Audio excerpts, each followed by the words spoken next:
இனி வரப்போகும் காலங்களில் அமெரிக்க ஜனாதிபதி, இந்திய அரசு என்பன இந்த பிராந்தியத்தில் அதிகம் நெருக்கமாக கைகோர்க்கக்கூடிய வாய்ப்புகள் உள்ளன. ஆனாலும் அமெரிக்காவினுடைய அடிப்படையான கொள்கையில் இருந்து அவை வேறுபடப் போவது முடியாது. இவற்றை நான் உங்களுடைய அடுத்த பகுதியில் நான் மேலும் விரிவாக உரையாட முடியும்.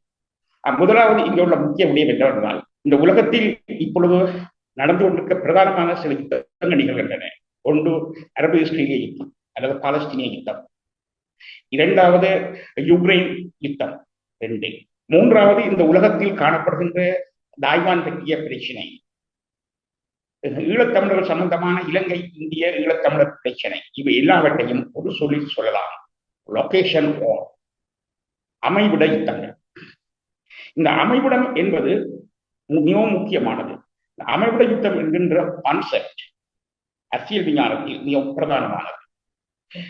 இவற்றை ஈழத்தமிழர்களாகிய அனைவரும் பெரிதும் கருத்தில் கொள்ள வேண்டும், தலைவர்கள் கருத்தில் கொள்ள வேண்டும், ஆய்வாளர்கள் ஊடகவியாளர்கள் கருத்தில் கொள்ள வேண்டும். சாதாரணமாக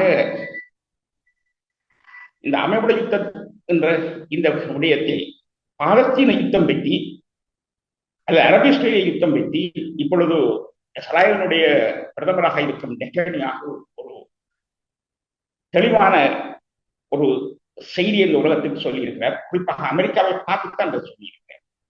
அதாவது அவர் ஃபைட் இஸ் யோர் ஃபைட் என்று சொல்லி, பாலஸ்தீன யுத்தம் என்பது அது அரபு நாடுகளுக்கு எதிராக இஸ்ராயல் புரியும் யுத்தம் என்பது அமெரிக்க யுத்தம் என்று சொல்றேன்.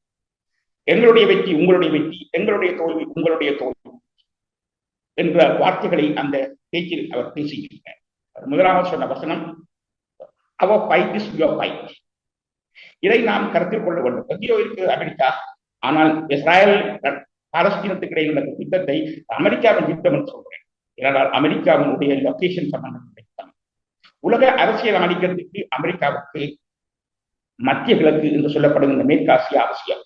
மேற்காசியாவில் ஒரு எரிமலை தான் பாலஸ்தீன அரபு பிரச்சனை. இந்த இடத்தில் இந்த அமைவிட யுத்தத்தை இஸ்ராயல் மையமாக கொண்டு நாங்கள் பார்ப்பது போல யுக்ரைன் யுத்தமும் ஒரு அமைவிட யுத்தம் தான். இதிலும் அமெரிக்கா பங்கெடுக்கிறது. யுக்ரைன் யுத்தம் அமெரிக்காவின் சார்பில் மேற்கு ஐரோப்பியாவின் பக்கம் நின்று அந்த யுத்தத்தை அமெரிக்கா புரிகிறது. அந்த யுத்தம் மேற்கு ஐரோப்பிய நேட்டோ நாடுகளுடைய நலனை அந்த யுக்ரைனில் நிலைநாட்டுவது. அதன் மூலம் அமெரிக்காவுடைய கிழக்கு ஐரோப்பா சார்ந்த நலன் நிலைநாட்டப்படும். இது ஒரு அமைவிட யுத்தம்.